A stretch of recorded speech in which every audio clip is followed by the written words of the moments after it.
Well, what's up, baby? Andrew Cooper here. Welcome on in to Alarm Fantasy Football. And folks, once again, Howard Bender and John and Pemba, they're off doing like round ball stuff, baseball, basketball.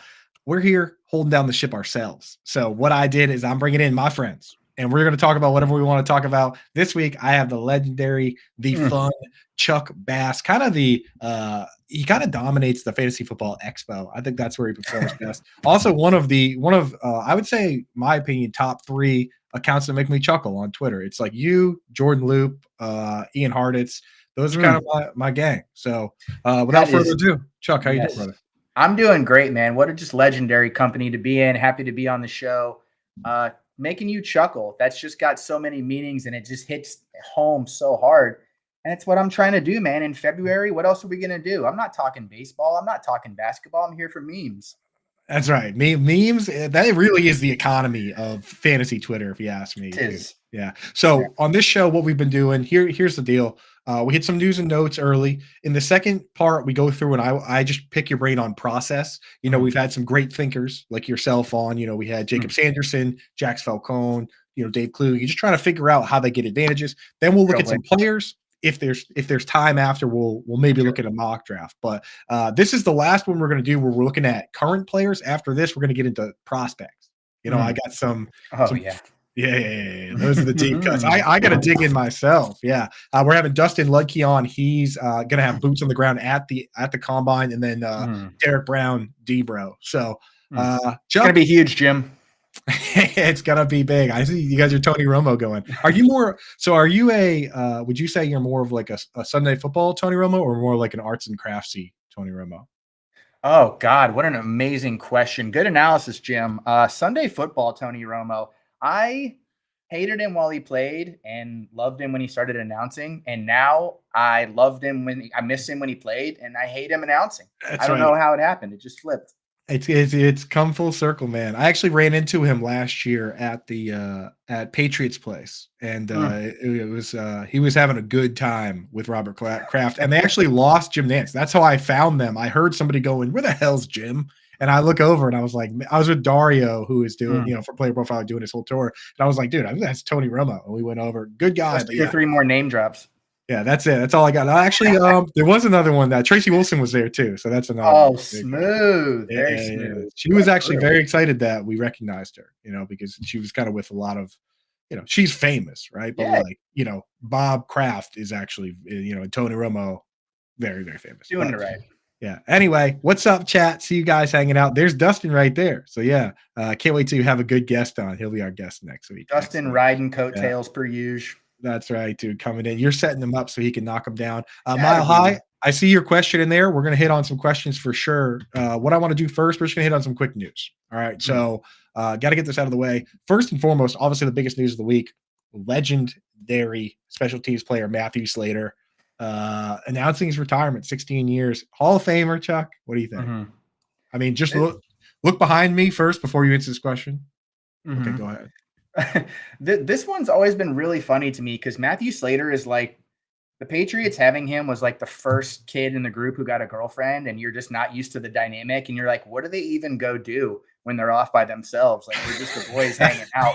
Like, no other fan base has any idea what this is possibly like, and his highlight reels are longer than most NFL players in the league right now. It's crazy times. And the thing is, making massive impactful plays too. But the thing is, if you were to really stack up the number of game-changing plays, like think about like a guy like Chris Johnson, and he would break off like an 80-yard touchdown, right? That's a huge game-changing play.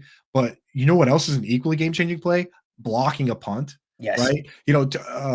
Fielding a punt at the 2-yard line basically kills that drive. The success rate of drives from the 1 or 2 is like nothing. So I don't know. The thing is, the funny part is there's actually a log jam for these type of guys, because the Bills had a guy, Steve Tasker. Have you heard of Steve Tasker? No, the name, yeah. He was basically Matthew Slater before Slater. And I've actually been on Twitter kind of petitioning for Slater to get in, for Tasker to get in over the last couple of years, because I knew that if he gets in, now Slater can get in. So yeah, somebody's got to walk so everyone else can run. He's got to get in first, right? He's got like Ray Guy at punter had to get in, and now punters can get in, right? It's like we need Steve Tasker and the Bill. So people, if you want Slater in, Tasker's got to go first. Are you all built for that much change in such a short amount of time? You lose Tom, you lose Bill, you lose Slater. Who's next? Gillette Labs? It's pretty. The lighthouse is coming down, dude. It is. It is crazy, bro. It's getting crazy. So we'll have to see, man. I'm such a homer though. Like whoever they take at 3, I'll be like, yep, that's the right pick. Exactly Joe correct. Alt, let's go. My dad's on the Joe Alt wagon. So here we go. Yeah. Okay. 49ers part ways with Steve Wilkes. I mean, that's to us in fantasy land. It is what it is. Like, Jimmy G suspended. And this is interesting because that voided the guaranteed money in his contract, and now they were going to part ways with him anyway, but like now it makes they basically just already released him. So, do you think a team takes a stab on Jimmy G? I mean, the fact that he can't play the first 2 games no matter what really puts him in the hole. Yeah, I mean, just all you hear about him is praise from everybody except people who play fantasy football. Everybody else loves him for one reason or another. Maybe fans of the teams themselves aren't, always overly enthusiastic, but this is kind of what we thought was going to happen when they benched him. They benched him last year. A lot of people who know what's going on were saying that this was to avoid injury clauses kicking in, so they wouldn't have to pay him. And then this happens. Who knows? Maybe it's some flat earth stuff. They're sneaking some stuff into his juice. I don't know. Yeah, right. Yeah, the old void contracts juice sneak. I mean, one of the oldest tricks in the book, dude. I mean, if you're gonna do it, Vegas, I mean, easy enough. But yeah, like so one narrative I've been throwing around is like, and I actually had Jimmy G on the list for this, was Daniel Jones is hurt, and I'm like, okay, why don't they bring in another like replacement level guy to compete? Yeah. And now you can see if Daniel Jones is the guy. But if Daniel Jones is going to be hurt and miss the first 2 games, and Jimmy G is going to miss the first 2 games, he completely is off the table for that. So yeah, really, that team, that's a good. I really like that because that team needs a control element that you can compare all the other things to, so that they have like a baseline scale. You bring in Minshew, right? Yeah, you bring in Minshew, and if Daniel Jones and Minshew neither separate themselves, then you go great. Both these guys they stink, right? Like if Daniel Jones is way better than Minshew, then you learn something, So turn the page. Yeah. So last one for actual news, and then we'll get into some rumors, which are more fun in my opinion. CJ Stroud's agency, they've come out and said that they're going to have all their prospects skip all the cognitive tests moving forward, which, to put that into perspective for people that don't know, there's a couple of them. Wonderlic is the most famous, but there's another one called the S2 cognitive test, which like apparently it's some like video game that like tests how quick you react to stuff. They use it for baseball too, but CJ Stroud did really poorly on that. And, who's to say whether it affects whether he went 1 or 2, but it turns out that doesn't matter because CJ Stroud is awesome. So I don't know. What are your thoughts on this? Should we give any credence to this, or should everybody just skip it? I don't like the idea of there being challenges that people are not afraid to step up to. I mean, all the stuff that went on with CJ Stroud for one joke or another, like they wanted their friction in Carolina came because they did want to take him at 1. So clearly they thought differently. They had a football guy feel for what this guy could do. And a lot of these tests, they've just been a talking point. They've never really been a driving factor for what we think of these candidates. It's really just, now that the meme culture has taken hold in front and the rent is due is coming up, you got to pop these Wonderlic tests up. Yeah. Well, so I'll tell you this. I do love what you said there about guys wanting to compete, because I watched Bijan go out. Bijan didn't have to do a damn thing and he would have been the RB1, but he went out and he crushed all the drills to the point where I was watching the combine in Florida at a bar with my mom on mute. And we were watching it, kind of talking or whatever. And she looks up and looks at me and she goes, wow, this guy is better than everybody else. And I was like, you know that? I was like, you know who that is? And she goes, no. I was like, that is Bijan. That's Bijan Robinson. He is better than everybody else. Like my mom could see it, So that's like, never going away. Yeah. And where were you guys at? Margaritaville? Where were you at? We were in Naples somewhere, some like divey joint, dude. It was nice. It was perfect. Perfect for what we were doing. We actually watched a second part of the combo at this place called Seed to Table, which is a grocery store that has a full, like multiple bars in it and live music. It's the best grocery store I've ever been to. Florida needs that good advertisement right now. Dude, the guy sitting next to us, he goes, watch, we were talking or whatever. He goes, watch this, right? He goes down to the next floor down, and we watch him. He walks over to the steak area, picks out a T-bone steak, comes back, not a T-bone steak, a tomahawk steak, comes back up, and he goes, just wait a few minutes. And they cook it there and deliver it to the table where he's sitting there watching the combine. I was like, that was the craziest, coolest thing I've ever seen. Gotta get the health score for that place. I want to see it in the window ASAP. Dude, the place is amazing, bro. You gotta check this out. If you're the coolest grocery store I've ever been in. And they got Publix. They're already like the mecca for grocery stores, but this one's on another level. Yeah. I like to see the guys compete. With Jay Cutler, quarterbacks don't even do the bench press, and Jay Cutler was like, I'm gonna do it. So I would rather them do it and then be like, this doesn't matter to me, but there's nothing I'm gonna say no to because I trust who I am and what I can do, and they're getting good advice, all that stuff. Exactly. And someone also said that Bryce Young had actually done the test multiple times before in the past. I guess at Alabama they do it. So now I'm like, I don't know.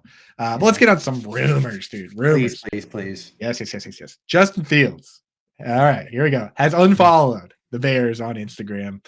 Chuck, as a social media, as a perpetually and terminally online social media person yourself, how much does it matter that he unfollowed the Bears on Instagram?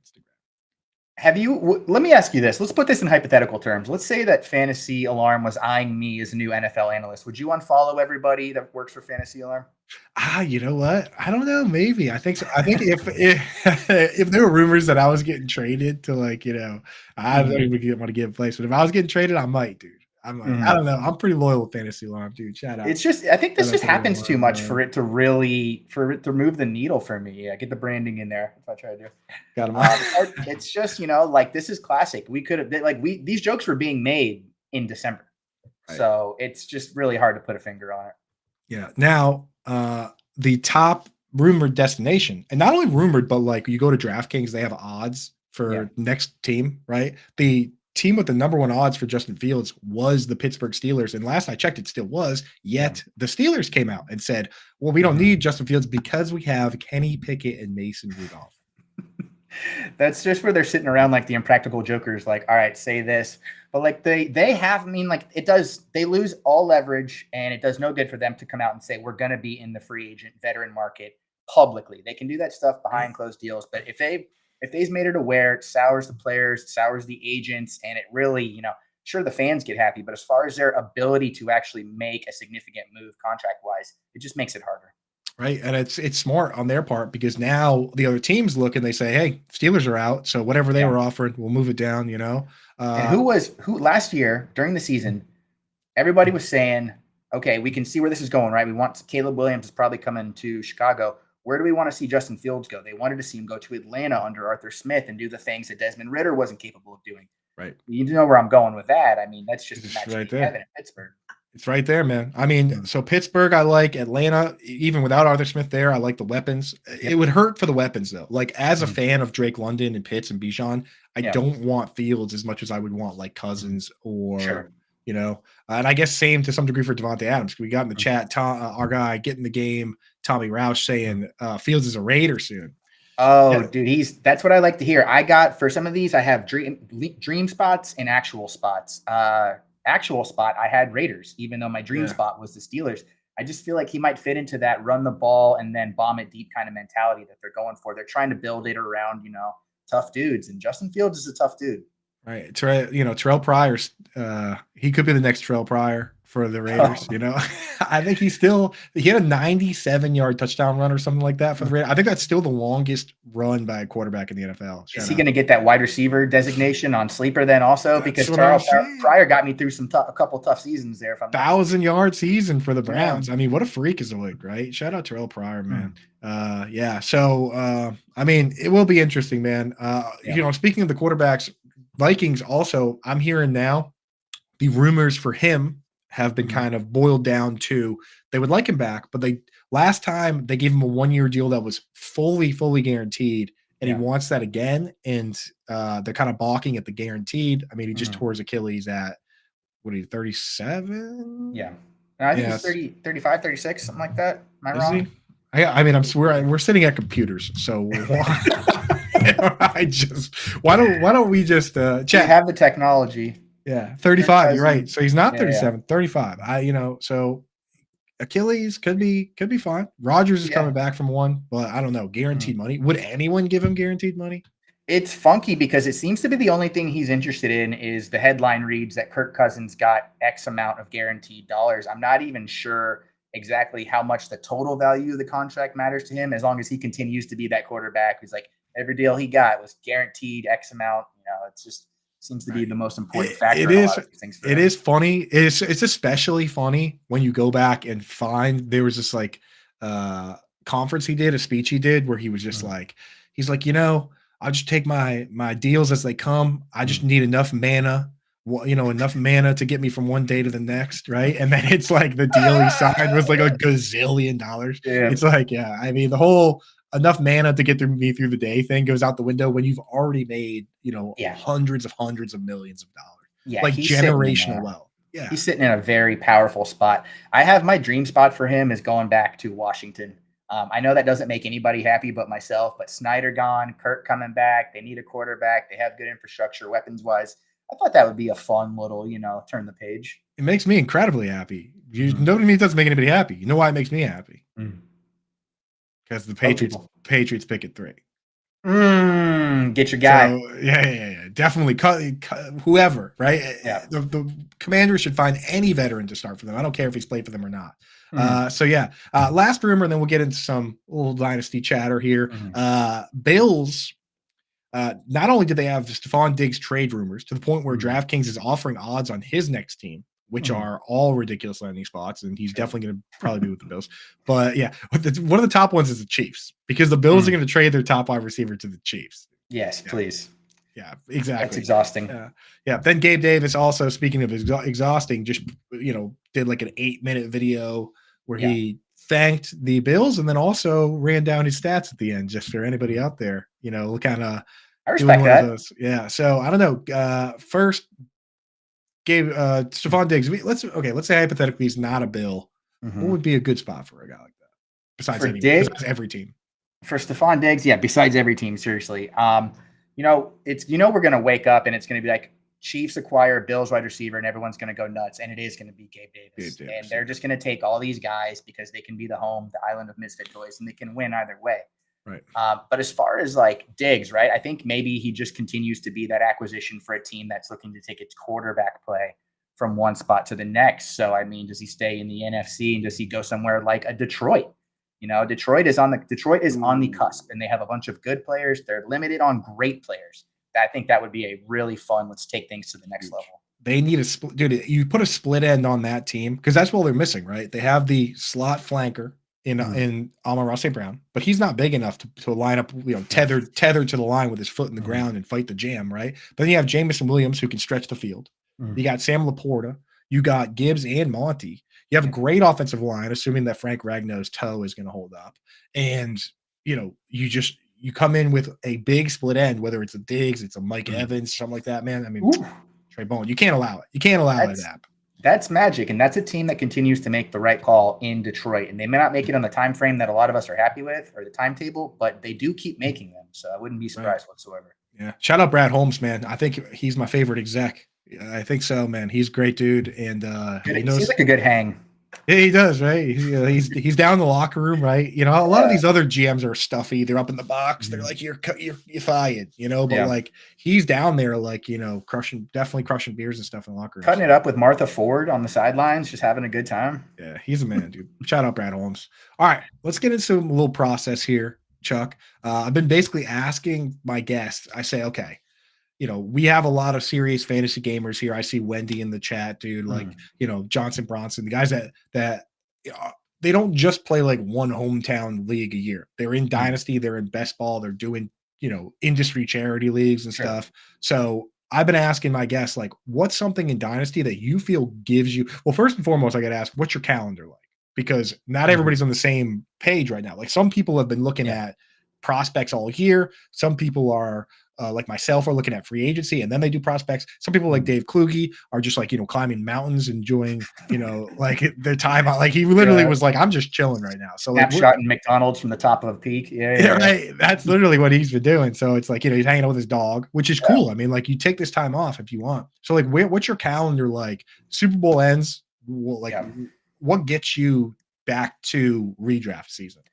So I try to like take all the negative energy that feels so in the moment of the regular season, because you're just like percentage wise, you're not winning all your leagues. Matter of fact, Yeah. you're probably losing most of them. So I try to like Happy Gilmore, like Kevin Nealon, like harness energy block bad, like all of January and just get it out of my system. And then I just roll right into startups. This is my favorite time to do it because I feel very confident about the people that I follow college football wise who are doing a lot of this scouting work. So a lot of people turn the page from redraft to dynasty come start of the new year. I already feel like a lot of that work has been, integrated into my subconscious. So I'm looking at these guys already feeling like there's nothing more that can happen from now until the combine to change how I'm going to feel about anybody. I don't Right. need to do any more scouting, any more work. I just feel ready to hit the ground running. So in your startups, then I have to ask, this is an important question for anybody Mm, looking to do a startup. And if anyone is looking to do a startup, I will say this: go over to myffpc.com, mm, use promo code Coop. They'll give you $25 when you deposit $35 or more. You can do a startup draft now, or you can pick up an orphan. Both equally fun. I know, Chuck, mm, you're into the startup game, but obviously if mm, you pick up an orphan team, which is a team somebody's given up, then you can mm. keep all the good parts and trade all the bad parts. Yep. It's really fun. But so Exhilarating. if you're looking to do a startup like Chuck's talking about, where you start a dynasty league from scratch and Mm, pick all the guys you want, go over to myffpc.com, use promo code Coop, or look at that, dude, Matt Deutsch with the QR code and mm. Chuck with the alley oop. Let's go, dude. How's I that for got you. marketing, baby? Yeah, go get set up over there. But yeah. So what I wanted to ask is, when you do a startup at this time of year, there's kind of Mm, two ways to handle the rookies. Some people put them right in there, right? yeah. They just put the rookies, like you can just draft Marvin Harrison Jr. Mhm. Some people put the picks in there. And whether you like put the kickers in there and you pick a kicker and that represents Yeah. pick 101, do you like having the picks in there or the players in there if you're doing them now? So I just did 3 in a row over the course of the last month. One of all 3 different versions that you just did, and that wasn't on purpose. It was actually just coincidental. And I found that the rookies being in the draft pool, name by name, was my favorite by far. Something about it, being able to evaluate them, not having to worry about kicking a decision down the line, being able to kind of compare my team in real time, just felt like the move. I don't really think there is a bad way to do it, but something about seeing kickers on the draft board to represent somebody just pisses me off. I don't And like so it. maybe that was the least amount of favor from mine. Yeah, I'm with you on that, dude. Like, if I'm gonna do a startup now, personally, and people don't like this, Mhm. you got to decide who you are too. And Sure. I've been telling people Know thy that league. know your league too, because like me, I like to do free agency and then do the draft Mhm. and then do my stuff. So I would do a startup like right after the NFL draft. That's what I Mhm. like doing them. But I've been telling people out here that are the other way, where they're like, they do all this film, they do all this stuff, but then they don't play Devi. They don't do Mhm. startups. They just do rookie drafts after the NFL draft in May. I'm like, you know how easy it is for me to catch up to the information you have at that point? Yeah. I'm like, to really take advantage, go and do like a campus to Canton or do a Mhm. startup right now.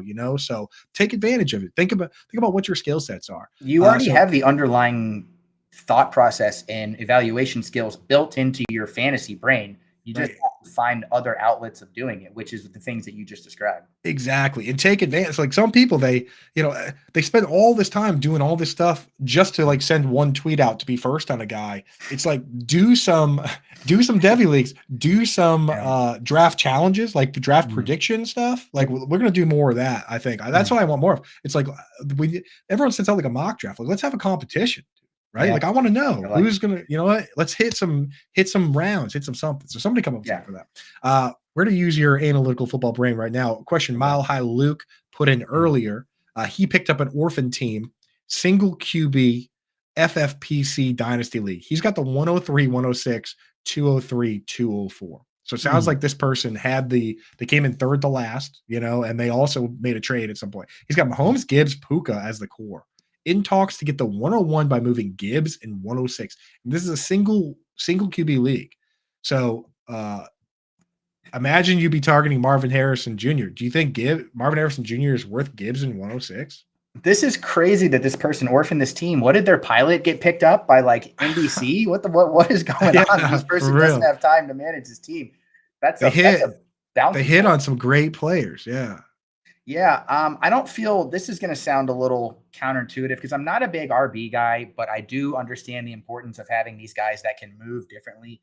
And Gibbs is just one of those guys. And the way that wide receiver prospects are flooding the league, like I know that theoretically a Marvin Harrison Jr. doesn't come in the league that often, but that doesn't mean that you aren't going to be able to find guys that are going to be able to give you the production to make up the difference between what Gibbs and another player might not be able to do. So I feel a little better about standing pat with everything that he has here. Yeah, and I'm hearing a lot of good stuff about Malik Neighbors too. Like you might even be able to like talk to the 102 guy and see if you can trade like 103 and 204 or something else, like something less valuable. And especially when you pick up an orphan, your only 3 players aren't Gibbs, Mahomes, and Puka. Start looking at the guys you don't like and trade those guys away because we like those guys. Trade away all the guys you don't like. It's the most fun. It definitely, especially with this draft in particular, from what I can feel, it's just you're going to be able to pull away guys you feel more confident about in these first 20 picks than a lot of the previous drafts that we've had. Yeah. So Mile High Luke clarifying, he picked it up last year and he hit on Puka and Gibbs. So yeah. Oh, he wanted to flex on us real quick. Let's go. That's what dude. You can definitely throw your flexes. Throw your flexes in the chat. We'll put them on the screen. Please. That's what's up. Okay. Hit us with one thing here. Hit us with some part of your process that you feel gives you an advantage. And I mean, you already just kind of laid out that like you like doing startups now because you think you're plugged into rookies. I mean, that's already one good tip. What else you got that like might be able to help our listeners just be better dynasty gamers? Anything, whether it's how you attack trades or types of players you like, players you like to avoid. What do you got? Well, my biggest piece of advice is I try to play in as many leagues as I can where I think less of everybody else in the league's ability to play fantasy. That's the best, dude. And if I end up being humbled by that, it's just going to make me a better player. But also, like I'm not out here trying to prove myself. Like I want to win. I want to have fun. I want the guys that I'm going to get. But I love that, dude. I actually play in a league with my buddies, like a few of my buddies from home, and I do the most obnoxious thing you could possibly do every year, which is I offer my second round pick straight up for other people's second round picks, and which basically says, I think I'm better at this than you are. I just did that. Yeah. It's like the best trash.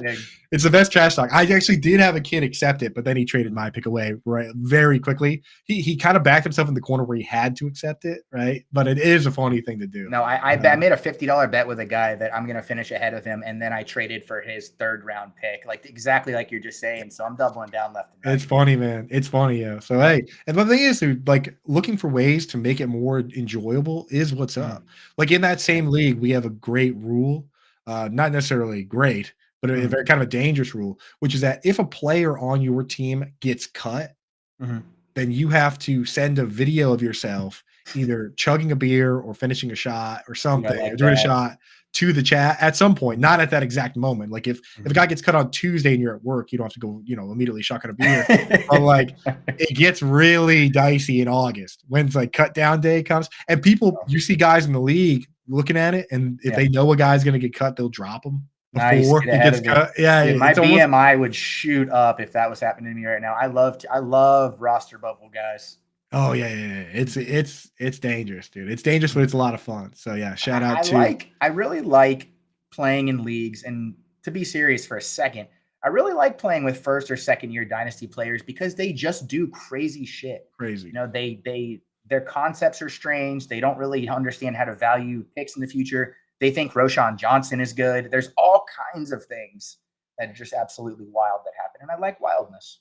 Yeah, exactly. I mean, and this is a point that I've been trying to make is that and it happens all the time to us, especially that are, fantasy alarm members and guys like you and I that are, do this for work and we're doing all the time, is that we in our minds think everybody else cares as much as we do. And we think that they're playing on this level and we think that they're plugged in. The reality is that if you're Herms or Toronto Dave or Joe and you're hanging out with us at 1:30 on, on Wednesday, supposed to be working right now, February 21st, literally the most like there's nothing right now. The combine couldn't be further removed from the. Could be further removed. If you're hanging out with us right now, then you are thinking about football more than 97% of people out there, right? So like you have to remember that you're more plugged in than everybody else, and not limit your trades. right? Like send some trades that are a little crazy or whatever,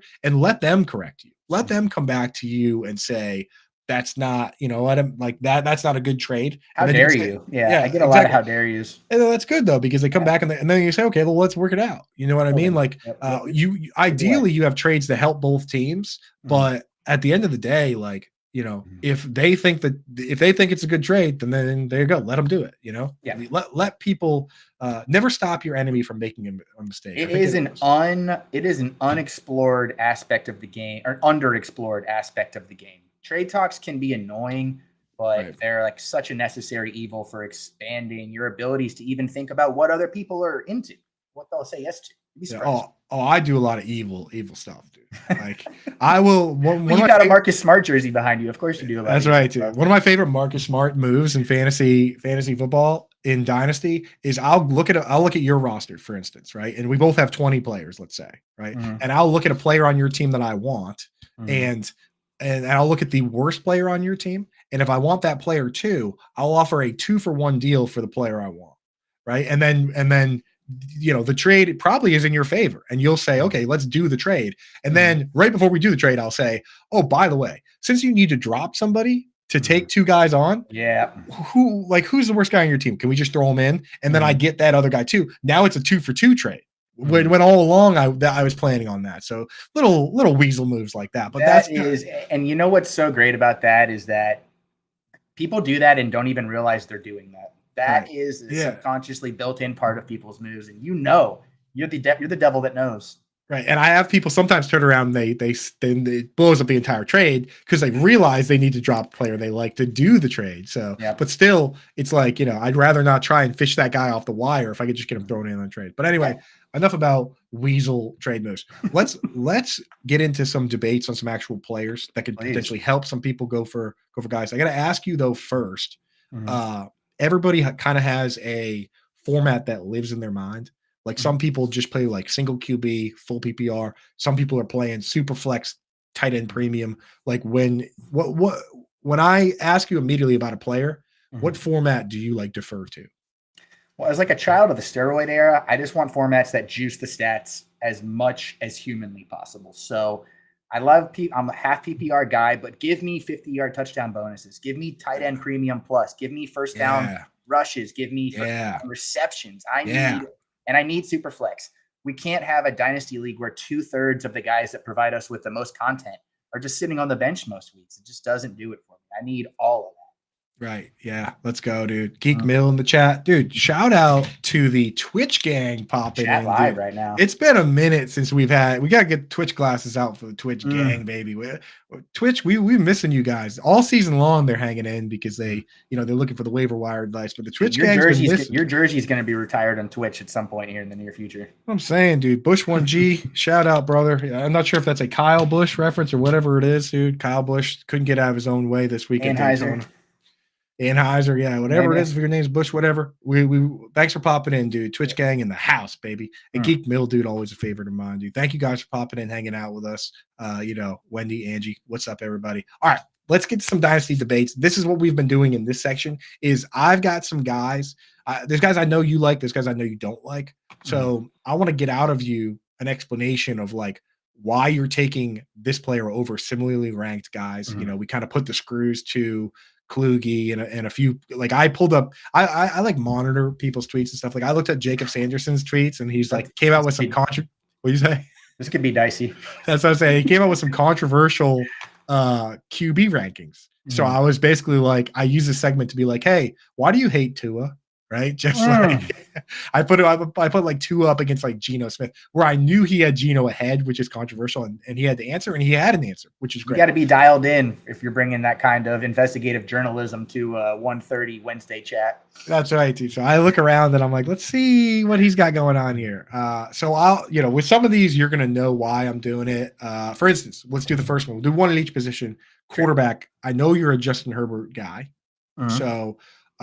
Let me put Justin Herbert up against a similarly ranked, similarly aged guy. And I already asked Kluge. I did Herbert versus Joe Burrow, and he was basically like, "I'll take either," which is a good answer, but it also is terrible content. So I was like, "Will Next. you?" I was like, Yeah. "I was like, that is the right answer. Like, I'll take either one, but like, we're trying to have fun here. Can you just Yeah. not say I don't care, please, on the show?" Yes. I Shout deal out with enough Cody. of that with my wife trying to figure out dinner, not to be Right, cliche. I don't care. Right, yeah, exactly. It's like Mexican or whatever. It's like I don't care. So I'm gonna give you guys two similarly aged, similarly ranked, but different flavors of guys. Justin Herbert or Kyler Murray in your dynasty league. Now that's awesome because you're talking about two guys that are viewed very differently, but are probably exactly the same in terms of their perception from the public, right? Right. They get hampered for reasons that might be more NFL related than they are fantasy related. Two ultra talented guys that are cornerstones of their franchise. I like Justin Herbert because I just think that he gives you the next 10 years of consistent production, ideally, as opposed to maybe a strong 5-year window from Kyler and then maybe a diminished 3-year window after that. I love the directions that both teams are going. I just know that the quarterback is going to produce in the Harbaugh system. Still, I really like Drew Petzing and what he did last year with the Cardinals coming over from Cleveland. Right. And they were working mainly with, backups, rookies, replacement level players. But they still looked feisty. They all took the bus there. They had the fire in their belly. They were putting some stuff together. Yeah, I will say with these guys, the to your point about like the NFL stuff being the problem, if you sort all quarterbacks all time by PPR points per game, these guys are like QB 5 and 6. Let's go. Yeah, I think Kyler Murray might be 4. Right, it's just like they're good. You know what I mean? Like they're good for fantasy, and you're right. I think it's a lot of off the field stuff. And the question you asked, the point you made, which is a great one, is that when you historically look at running quarterbacks, not just mobile, but running quarterbacks, there's a huge fall off where they have to change the way they play by age 30 or so. The best running quarterbacks after the age of 30 is basically Michael Vick after he got out of jail, right? Yeah. That 1 year. And then the other one is Cam Newton with the Patriots when he had 12 rushing touchdowns. Yeah, I'm one not of the even most kidding. slept on performances of all time. Yeah, he had 12 rushing touchdowns, right? But he was 31. Like Cam Newton, we think he's old. He's like 34 right now. Yeah. You know what I mean? Like 33, 34. As proven by Google a couple minutes ago. So with Kyler Murray, the upside is there, but you have to realize he needs to change the way he plays at a certain point where Justin Herbert can just be Justin Herbert forever and be good until, the way it goes these days, until he's 40, right? That's a new rule. If you're any good, you play until you're 38. Yeah. I'd like to see a few less commercials that really killed him last year. The Subway and the SoFi, or just he doesn't have the acting coach yet and he's all over the screen. That kind of does diminish his value slightly for me. They got to get him into something funny. That's the thing you got to, and maybe he doesn't have it in him, but that changes everything. A good funny commercial. If he was like stoic, like a Baker Mayfield, not stoic, but like if they played him as the straight man in a funny commercial, I could see that working. That could work. Yeah. The commercials got to be funnier though. You can't just be like a guy like, yeah, dude, I like sandwiches. It's like that. Everyone likes sandwiches. Everyone can do that. They just have him taking like bootlegs and like throwing SoFi cards and stuff. Like, no, get him Rashee from the league. Get them in a commercial together. Yeah. Something like that. Yeah. So I'm in on that. All right. Running back. Let me hit you. I'm going to go with two backs here, similar age, that both could be starting for their team next year. Questions with both of them, though. They're definitely not high-end prospects, but have flashed a bit. So I'm going to go with Roschon Johnson from the Bears and Keaton Mitchell, who kind of popped with the Ravens there. So if you had to pick one of these puppies, Keaton Mitchell or Roschon Johnson?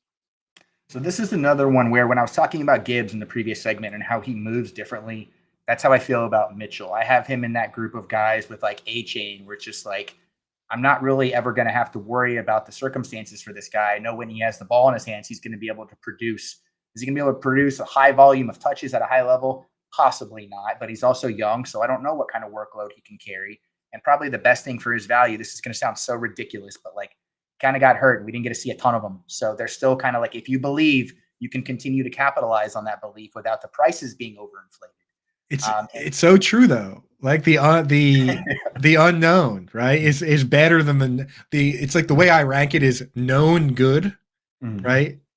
Unknown and then known bad, right? Yeah. So it's like just the fact that he's unknown is better than unknown Just a bad. little bit. That's how we capitalize on these things. And you compare that too with somebody like I made a Roschon Johnson joke earlier, and like I don't mean to hammer the guy, but he just did not look fantastic for me. And all I keep hearing about him was that he backed up Bijan at Texas. If you go Right. on Sleeper's page, Sleeper's they have the little anecdotes and the season outlooks for all of the players, right? And Roschon Johnson's is, if nothing else, his special teams acumen should allow him to stay on the roster and develop. That is the player. That's terrible, dude.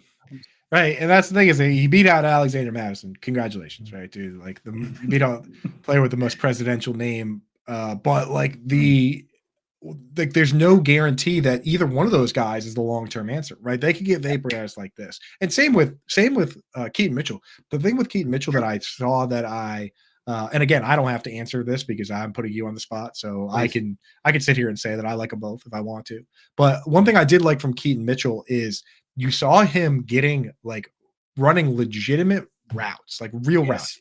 Like Derrick Henry, when he has a reception for 50 yards, it's not a 50-yard bomb. It's usually a screen, right? Like he's just not running real routes. Keaton Mitchell was getting end zone targets from like the 35, right? Which is you see guy like Aaron Jones.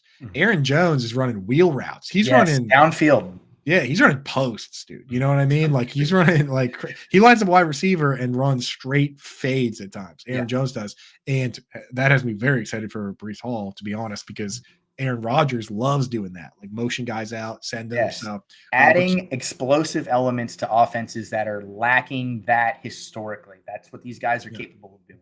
Keaton Mitchell, one of the last couple games he had one play that he broke off, huge play, got called back on holding. Then he had a end zone target where he was open and the safety just tackled him, which great play for the team. They scored a touchdown, but that doesn't go in the book as a 50, it was like a 35-yard touchdown reception that he should have had. It's like the numbers don't necessarily reflect some of the exciting plays he was making. So I kind of do like both guys, but I'm with you with Mitchell, man. I think he has a cleaner path to being the top guy there. Real quick before we move to the next one, J.K. Dobbins, dude, like sad story, but somewhere in there's a guy that's very explosive. No. So yeah, it's difficult because I think that we were, and this has been said, but I do believe it. We were him staying healthy season away from him probably being the RB3 overall, maybe the RB full 5, something like that.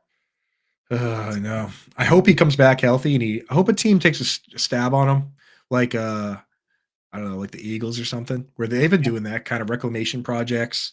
We're in the new era where they can with the right time frame, with the right medical staff. Now, is Baltimore that staff? I don't know. With the right people around him, their careers can be resurrected in one way or another. Right. That's just how it goes. Yeah, take some stab. Somebody take a stab on him. I want to see it. Deserving. I agree. Yeah, it'd be, you know what, just to see, because I've seen it, man. I've seen that guy have some crazy runs, 50, 60-yard runs. So shout out J.K. Dobbins. Hopefully he comes back, dude. Just bad luck, man. He's like the Sterling Shepard of running backs, right? Oh God, that's Jesus. I hope not. He's like 2 more major injuries away. Sterling Shepard he's got the belt for sure. I just thought of this just now, but have you seen the Scott Sterling video where he keeps getting hit? Scott Sterling Shepard, dude. That's actually borderline mean, but whatever. That hits too close to home, sadly. He's rich. All right. So let's do wide receivers while we're talking wide receivers. All right, Sterling Shepard versus no. Let me give you one. Now I know that you've been this was your top wide receiver last year. So I'm gonna make you talk about I'm gonna make you stick with your guns, or maybe not. I don't know. I never know how people are going to react to this. So I know you do like Jaxon Smith-Njigba. I do. I feel very good about him. So go ahead. All right. So he was the first wide receiver drafted. I had him ranked 1, right? A lot of people did. And then there were also 3 other first-round wide receivers that most people in some capacity had towards the top, if not at the top. And of course, the second-round wide receiver, Rashee Rice, comes out and has an incredible year. And now he's playing with Patrick Mahomes. So for you, do you stick with the guns of, okay, this was the best guy and he's going to be the best guy? Or do you turn around and say, well, you know what? I know none of us had Rashee Rice as 1, but based on what we saw, now we got to, we got to pitchfork him over the top. Sure. So for you, Rashee Rice versus JSN, I feel like that'd be a tough one for you. So that's why I picked it for you. And you can't really, if somebody were to make an argument either way, you can't really go no. There's so much to like about both of them from a talent standpoint to a situational standpoint. I was just really encouraged. This is Dynasty, right? If we're talking we get in a redraft, I'm probably smashing Rashee right now. Before Mike Evans or Diggs traded to KC, I'm probably smashing Rashee Rice well before Jaxon Smith-Njigba. But I mean, the guy was still able to command 93 targets last year, despite I think maybe he had 1 or 2 games playing over 70% of the snaps. Tyler Lockett's still just holding on to that position, and you know what? Tyler Lockett's earned it. I'm not gonna fuss over it. But Rice did what he did, admittedly well, with what a lot of people are calling the single worst wide receiver core in the history of let's say playoff team, maybe. Yeah. So there's just a lot of uncertainty there. Is that going to end up being addition by subtraction for him, or is he going to be a mainstay of the offense? I'm not sure. I do really like the direction Seattle's going. I like the Grubbs hire at OC. I still like Geno. I trust the franchise to have a succession plan. And I just know that he's the next young buck stepping up. Yeah. I'll give you my take on it. I have Rashee Rice ahead now because Rashee Rice is already doing it at a high level, and he's got the full job. And also, we quietly didn't even see the best ability of Rashee Rice, which is contested catches. He led all rookies rookies before the draft in college in contested catches, and they didn't really give him a lot of those opportunities. So I think he can be wheels up. But I'm with you on JSN that I'm definitely not trading him where I have him, because I think he's going to be like, he's just got to go the Chris Godwin trajectory. Godwin was stuck behind Mike Evans is DK Metcalf, and perpetual breakout. Right. And Tyler Lockett is Deshaun Jackson, who was there when Godwin was a rookie. And then, a couple of years, Godwin kind of, he showed he could get it done. He got to like 800 yards, I think, his second year. And then when D-Jax and Adam Humphries were gone and he was a full every down player, what do you have, like 1,400 yards? It was he was wide receiver 2 or Michael Thomas is the only thing that overshadowed him that year. That's what I'm saying. So Michael Thomas set the record for most thinking dunk targets there's ever been. Most angriest targets ever. Yep. Angriest slants there's ever been. Most angry tweets there's ever been.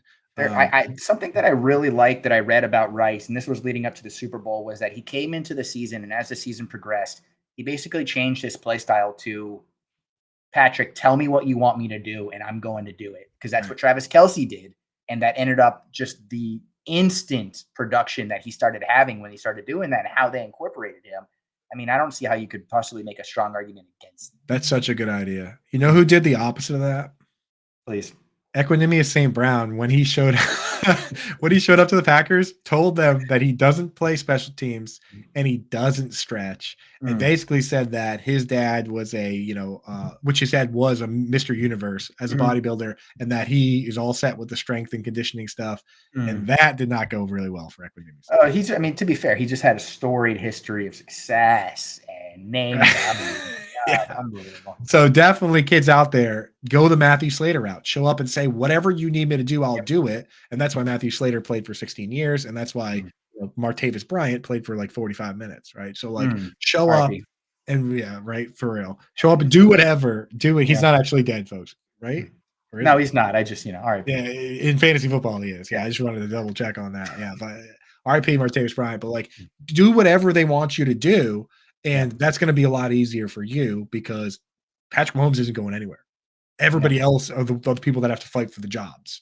So if he likes you, then you're going to have a job for a long time. Couldn't ask for a better place to be given the freedom to do the things that they're allowed to do there. That's where you want your career to be. Right. Bingo. So So JSN is my answer. I mean, I did pick a very difficult one. You're catching touchdowns from Drew Lock. You're my guy. And again, I like them both.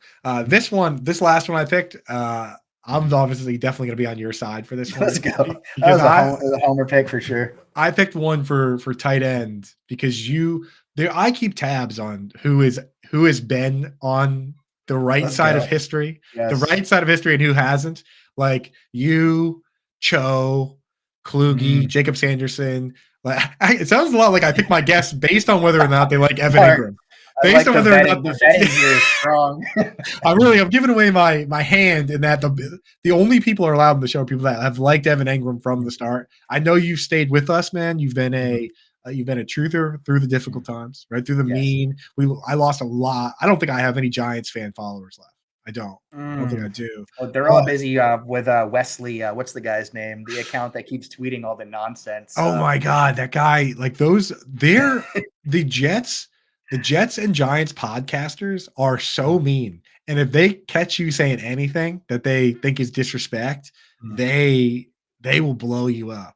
Yeah, Herms, you've been on the show. We'll get you back on though for sure. Yeah, you Wesley guys are in. Steinberg, which is a guy who is basically a fake troll account that has somehow gathered 13,500 followers, and he tweets out stuff like there's pressure on owners to bring back Daniel Jones and Saquon Barkley at new max contract deals, like just making stuff up and getting. That's the best, dude. I gotta check on that. That's a great account. Like, dude, just the other day, I get in an argument on Reddit where people are like, Evan Engram is the reason the Giant, like the Giants are bad. Like the Giants didn't. The Giants haven't won the division in over a decade because of Evan Engram. Right? The Giants won 4 games in 2021 because Engram dropped 4 passes. Is that what we're trying to say? Like, eat it. It's just bad timing. Poor guy. Anyway, let's get to the competition. Yeah. So I went in there and I actually put myself on the clock on this one, and I said, okay, who's the highest ranked tight end that I would take Evan Engram over? And I came with the name George Kittle. So now I'm going to put you on the clock. And I mean, would you rather, straight up, if you're doing a startup today, would you take Evan Engram or would you take George Kittle? I would take Evan Engram. Yes. And that's I know that sounds crazy to think. And like a lot of times people will think they take that as a diss towards George Kittle. But in reality, you couldn't not ask for a better situation for what Evan Engram is and where he is. The Jaguars have some dicey moves to make coming into the year. Potentially, do they want to give up a second-round pick for Calvin Ridley? If not, Evan Engram, who just came off of almost career highs in almost everything. Except touchdowns. But he comes back to be the guy for a team in a win-now mode. Everybody's kind of on the hot seat there a little bit. So, and guys with his physical skill set, they have those extended primes. He's turning 30 this year coming up, but for him to continue this production 31, 32, absolutely within reason. George Kittle, I don't know if I can say the same. The problem with George Kittle is he's like the opposite of the Kyler Murray situation, where with Kyler Murray, people talk about the real NFL stuff and they talk about the attitude stuff, whereas George Kittle's the opposite. Everybody loves George Kittle, right? And no one thinks that George Kittle's fan favorite, team's good, and no one thinks he's bad. That's the thing. Like, even like no one thinks he's actually bad at playing tight end. The problem is the way he plays and the way the offense operates is not super conducive to PPR formats. So no, that's not right. It's like I'm sitting here and I'm like he'll go out and have 3 catches for 3 touchdowns against the Cowboys, right? And it's like, okay, but he got 3 targets. It's like, what the heck? And then there are some games where like Christian McCaffrey, like the Cardinals game, Christian McCaffrey scores 3 touchdowns, so Kittle gets 1 target and he's happy about it because he doesn't care, right? So it's like, I don't know. There are arguments to be made in like a best ball, maybe, or like a longest touchdown league, right? For George Kittle. Points per block. Right. Points for great block. Yeah.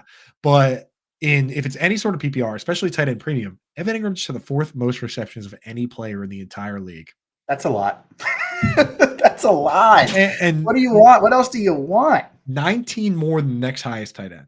So and a big part of that is screens. And those are automatic catches. Like people will say like, oh, screens, it's cheap. That's why he doesn't have the touchdowns. I'm like, yeah, give me as many cheap targets as you can.